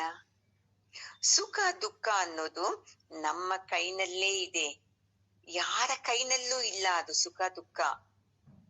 ನಾವೇನ್ ಮಾಡ್ತಾ ಇದ್ದೀವಿ, ದುಃಖ ಬಂದಿದ್ದಕ್ಕೆ ಅಯ್ಯೋ ನನ್ ಜೀವನದಲ್ಲಿ ಹಿಂಗಾಯ್ತಲ್ವಾ ಅಂತ ಅಳ್ತಾ ಇದ್ದೀವಿ. ಸುಖ ಬಂದಾಗ ಏನ್ ಮಾಡ್ತಾ ಇದ್ದೀವಿ, ಅಯ್ಯೋ ನಾನ್ ಮಾಡಿದ್ದು ಅವಾಗ ನನ್ ಮಾಡಿದ ಪುಣ್ಯ, ನಾನು ಏನ್ ಸೇವೆ ಮಾಡಿದ್ದೆ, ಎಷ್ಟು ದಾನ ಧರ್ಮ ಮಾಡಿದ್ದೆ, ಅದಕ್ಕೆ ಇವಾಗ ಆನಂದವಾಗಿದ್ದೀನಿ ಅಂತ ಖುಷಿ ಪಡ್ತೀವಿ. ಅದೇ ದುಃಖ ಬಂತು ಅಂದಾಗ ಅವರಿಂದ ಹಿಂಗಾಯ್ತು ಇವರಿಂದ ಹಿಂಗಾಯ್ತು, ನನ್ ಮಾತೇ ಕೇಳಲ್ಲ, ನನ್ ಮಾತ್ ಕೇಳಿದ್ರೆ ಹಿಂಗ ಆಗ್ತಾನೇ ಇರ್ಲಿಲ್ಲ ಅಂತ ನಾವೇ ಸರ್ಟಿಫಿಕೇಟ್ ಕೊಟ್ಬಿಡ್ತೀವಿ. ನಿಮ್ ಮಕ್ಕಳು ಕೇಳಿ, ನಿಮ್ಮಮ್ಮ ಹೆಂಗೆ, ನಿಮ್ ತಂದೆ ಹೆಂಗೆ ಅಂತ. ಅಕ್ಕಪಕ್ಕದವರಲ್ಲ, ಮನೆಯವರೇ ಹೇಳ್ತಾರೆ, 100 ಕಂಪ್ಲೇಂಟ್ ಕೊಡ್ತಾರೆ. ನಾವೇನ್ ಅನ್ಕೊಂಡಿದ್ದೀವಿ, ಅಯ್ಯೋ ನನ್ ಮಕ್ಕಳನ್ನ ನಂಗೆ ಬೆಳೆಸಿದ್ದೀನಿ ಅಂತ. ಬೆಳೆಸಿರ್ಬೋದು, ಅವರವ್ರಿಗೆ ಮನಸ್ಸಿಗೆ ತಕ್ಕಂತ ಆಸೆಗಳು ಇರ್ಕಿತಲ್ವಾ, ಅವನ್ನ ಗಮನಿಸ್ಬೇಕಲ್ವಾ ನಾವು. ಚೆನ್ನಾಗಿ ತಿಳ್ಕೊಳ್ಳಿಮ್ಮ, ನೀವು ಎಷ್ಟು ಗಟ್ಟಿಯಾಗಿ ಸಂಸಾರನ ಹಿಡ್ಕೋತೀರಾ, ನಿಮ್ಮ ಕೈಯಿಂದ ಅದ್ ಹಂಗೇ ಜರ್ಕೊಂಡ್ ಹೋಗ್ತಿದ್ದೆ. ಅದೇ ಫ್ರೀ ಆಗಿ ಇಟ್ಕೊ. ಈಗ ನೋಡಿ, ಒಂದು ಅಂಗೈಯಲ್ಲಿ ಒಂದು ವಸ್ತು ಇಟ್ಕೊಂಡು ಗಟ್ಟಿಯಾಗಿ ಅದ್ಮೆ ಅದು ಎಷ್ಟು ನೋವಾಗುತ್ತೆ, ಅಯ್ಯೋ ಬಿಟ್ಬಿಡನಪ್ಪ ಅನ್ಸಿದೆ. ಅದೇ ಅಂಗೈ ಮೇಲೆ ಇಟ್ಕೊಂಡು ಫ್ರೀ ಆಗಿ ಎಲ್ಲಾ ಬೆರಳುಗಳು ಬಿಟ್ಕೊಂಡಿರಿ, ನೋವಾಗುತ್ತಮ್ಮ? ನೋವಾಗಕ್ಕೆ ಸಾಧ್ಯನೇ ಇಲ್ಲ. ಹಿಂಗೆ ನೀವು ಮನಸ್ಸಲ್ಲಿ ಏನೋ ಗಟ್ಟಿಯಾಗಿ ಇಟ್ಕೊಂಡ್ಬಿಟ್ಟಿದ್ದೀರಾ ಅರ್ಜುನನ್ ತರ. ನಾನ್ ಮಾಡ್ಬೇಕಾ ಯುದ್ಧ, ಸತ್ತೋಗ್ತಾರೆ ಅವರು, ಅಯ್ಯೋ ನನ್ನಿಂದ ಇವ್ರ ಜೀವನ ಹಿಂಗಾಯ್ತು, ನನ್ ಜೀವನ ಹಿಂಗಾಯ್ತು ಅಂತ. ಅದನ್ನ ಬಿಟ್ಟೆ ಆಗ್ಲಿ ನಮ್ಗೆ ಆನಂದ ಆನಂದ ಆನಂದ ಸಿಕ್ಕುತ್ತೆ. ಇಲ್ಲ ಅಂದ್ರೆ ಅಜ್ಞಾನದ ಅರ್ಜುನ ಹೆಂಗೆ ರಣರಂಗದಲ್ಲಿ ಅಳ್ತಾ ಇದ್ದಾನೋ ಅದೇ ತರ ಅಳ್ಬೇಕಾಗುತ್ತೆ. ಅದಕ್ಕೆ ಈ ಭಗವಂತನ ಬಗ್ಗೆ ತಿಳ್ಕೊಂಡ್ಬಿಟ್ರೆ ಅವನು ಈ ನಾಟಕ ಎಲ್ಲ ಆಡಿಸ್ತಾ ಇದ್ದಾನೆ, ನನ್ನ ಸಂಸಾರದಲ್ಲಿ ಈ ದುಃಖ ಹಿಂಗಿಂಗೆ ನಾನು ತಾಳ್ತೇನೆ, ಸ್ವಲ್ಪ ದಿವ್ಸ ತಾಳ್ತೀನಿ, ನನಗೆ ಆಗ ಆನಂದ ಸಿಕ್ಕುತ್ತೆ ಅಂತ ಬರ್ಬೇಕು. ನಾನ್ ತಾಳಲ್ಲ, ನಾನ್ ಹೇಳ್ದಂಗೆ ನಡಿಬೇಕು, ಯಾಕಂದ್ರೆ ನನಗೆ ಕೋಪ ಜಾಸ್ತಿ, ಯಾಕಂದ್ರೆ ನಾನು ಯಾರ ಮಾತು ಕೇಳಲ್ಲ, ಯಾಕಂದ್ರೆ ನಾನ್ ತುಂಬಾ ಓದಿದ್ದೀನಿ, ಯಾಕಂದ್ರೆ ನನಗ್ ತುಂಬಾ ಅನುಭವ ಐತೆ, ಯಾಕಂದ್ರೆ ನನಗೆ ತುಂಬಾ ಜ್ಞಾನ ಐತೆ. ಇಂತ ಯಾಕಂದ್ರೆ ಅನ್ನೋದು ಅಂಟಿಸ್ಕೊಂಡ್ಬಿಟ್ಟಿದ್ದೀವಿ ನಾವು. ಅದು ನಮ್ಮ ಅಜ್ಞಾನ ಅಂತಾನೂ ಗೊತ್ತಿಲ್ಲ ನಮ್ಗೆ. ನಾನೇ ಪರ್ಫೆಕ್ಟ್, ನಂದು ಕರೆಕ್ಟ್ ಅಂತಾನೆ ಇಟ್ಕೊಂಡ್ಬಿಟ್ಟು ಸಂಸಾರದಲ್ಲಿ ಒದ್ದಾಡ್ತಾ ಇದ್ದೀವಿ. ಒದ್ದಾಡೋದಲ್ಲ, ಎಲ್ಲರ ಜೊತೆನೂ ಯುದ್ಧ ಮಾಡ್ತಾ ಇದ್ದೀವಿ. ಅಲ್ಲಿ ಅರ್ಜುನ ವೈರಿಗಳ ಜೊತೆ ಯುದ್ಧ ಮಾಡ್ತಾ ಇದ್ದಾನೆ. ನಾವು ಪ್ರತಿ ಕ್ಷಣವೂ ಮನಸ್ಸಲ್ಲಿ ಮಗ ಅನ್ನೋ ಭಾವನೆ ಮೇಲೆ, ಮಗಳು ಅನ್ನೋ ಭಾವನೆ ಮೇಲೆ, ಗಂಡ ಅನ್ನೋ ಭಾವನೆ ಮೇಲೆ, ಮನೆಯಲ್ಲಿದ್ದ ಕುಟುಂಬಸ್ಥರ ಅನ್ನೋರ್ ಭಾವನೆ ಮೇಲೆ ಯುದ್ಧ ಮಾಡ್ತಾನೆ ಇದ್ದೀವಿ. ಜ್ಞಾನದಿಂದ ಮಾಡೋದನ್ನ ಕಲಿಬೇಕು ಅಂದ್ರೆ ಈ ಜ್ಞಾನನ ಇಟ್ಕೋಬೇಕು. ನೋಡಿ, ಅರ್ಜುನ ಆಗಲ್ಲ ಆಗಲ್ಲ ಆಗಲ್ಲ ಅಂತ ಅವನು ಕೊನೆಯ ಅಧ್ಯಾಯದಲ್ಲೇ ಹೇಳ್ಬಿಡ್ತಾನೆ, ನನ್ನ ಮೋಹ ನಷ್ಟು ಮೋಹ ಸ್ಮೃತಿ ಲಬ್ಧ. ಅಯ್ಯೋ ಪರಮಾತ್ಮ, ನಂದು ಎಲ್ಲಾ ಮೋಹ ಹೋಯ್ತು ಅಂತ. ಆ ತರ ನಮ್ಮಲ್ಲೂ ಈ ಜನ್ಮದಲ್ಲಿ ಜ್ಞಾನ ಬರ್ಬೇಕು ನೋಡಿ ನಮ್ಗೆ. ಈ ಜನ್ಮದಲ್ಲಿ ಏನಾದ್ರೂ ನಮ್ಗೆ ಜ್ಞಾನ ಬಂದಿಲ್ಲ ಅಂದ್ರೆ ಮತ್ತೆ ಮತ್ತೆ ಮತ್ತೆ ಎಷ್ಟು ಜನ್ಮಗಳು ಎತ್ತಬೇಕಾಗುತ್ತೋ ಅಲ್ವಾ ಅಮ್ಮ? ಮನುಷ್ಯ ಜನ್ಮ ಒಂದೇ ನೋಡಿ ಮುಕ್ತಿ ಸಂಪಾದನೆ ಮಾಡ್ಕೊಳಕ್ಕೆ ಸಾಧ್ಯ. ಬೇರೆ ಯಾವ ಜನ್ಮದಿಂದಲೂ ಸಂಪಾದನೆ ಮಾಡ್ಕೊಳಕ್ಕೆ ಸಾಧ್ಯನೇ ಇಲ್ಲ. ಅಂತ ಜನ್ಮದಲ್ಲಿ ನಮ್ಗೆ ಈ ಗುರು ಸಿಕ್ಕಿದ್ದಾರೆ, ಗುರುವಿನ ಜ್ಞಾನ ಸಿಕ್ಕಿದೆ ಅಲ್ವಾ? ಇವಾಗ್ಲೂ ನಮ್ಮ ಅಹಂಕಾರನ ಬಿಟ್ಟು ಈ ಜ್ಞಾನನ ಸ್ವೀಕರಿಸಿದಾಗ್ಲೇ ಆನಂದ. ಅರ್ಜುನನು ಅಷ್ಟೇ ಪರಮಾತ್ಮ ಹೇಳಿದ ಈ ಆತ್ಮತತ್ವನ ತಿಳ್ಕೊಂಡು ಯುದ್ಧ ಮಾಡಿದ್ರೆ ಅವನು ಆನಂದವಾಗಿರ್ತಾನೆ. ಜ್ಞಾನದಿಂದ ಮಾತ್ರ ಆನಂದ. ಚೆನ್ನಾಗಿ ತಿಳ್ಕೊಳ್ಳಿ ಅಮ್ಮ. ವಸ್ತುಗಳಿಂದ ನಾವ್ ಅಂದುಕೊಂಡಿದ್ದಂಗೆ ಆದ್ರೆ ಆನಂದ ಅನ್ನೋದನ್ನ ನಾವು ಬಿಟ್ಬಿಡ್ಬೇಕು ಜೀವನದಲ್ಲಿ. ಪರಮಾತ್ಮ ಹೆಂಗ್ ಆಡಿಸ್ತಾ ಇದ್ದಾನೋ ಆ ತರ ನಾನು ನಡ್ಕೋತೀನಿ ಅಂತ ಬಂದಾಗ ಮಾತ್ರ ಆನಂದ ಸಿಗುತ್ತೆ. ಓಂ ಪೂರ್ಣಮದಃ ಪೂರ್ಣಮಿದಂ ಪೂರ್ಣಾತ್ ಪೂರ್ಣಮುದಚ್ಯತೆ ಪೂರ್ಣಸ್ಯ ಪೂರ್ಣಮಾದಾಯ ಪೂರ್ಣಮೇವಾವಶಿಷ್ಯತೆ. ಓಂ ಶಾಂತಿ ಶಾಂತಿ ಶಾಂತಿ. ಹರಿ ಓಂ ಶ್ರೀ ಗುರುಭ್ಯೋ ನಮಃ. ಹರಿ ಓಂ. ಗುರುಗಳ ಪಾದಕ್ಕೂ ಜಗದ್ಗುರು ಕೃಷ್ಣನ ಪಾದಕ್ಕೂ ನಮಸ್ಕಾರ ಮಾಡ್ಕೊಳ್ಳೋಣ. ಜೈ ಶ್ರೀ ಅಮ್ಮ ಎಲ್ಲರಿಗೂ.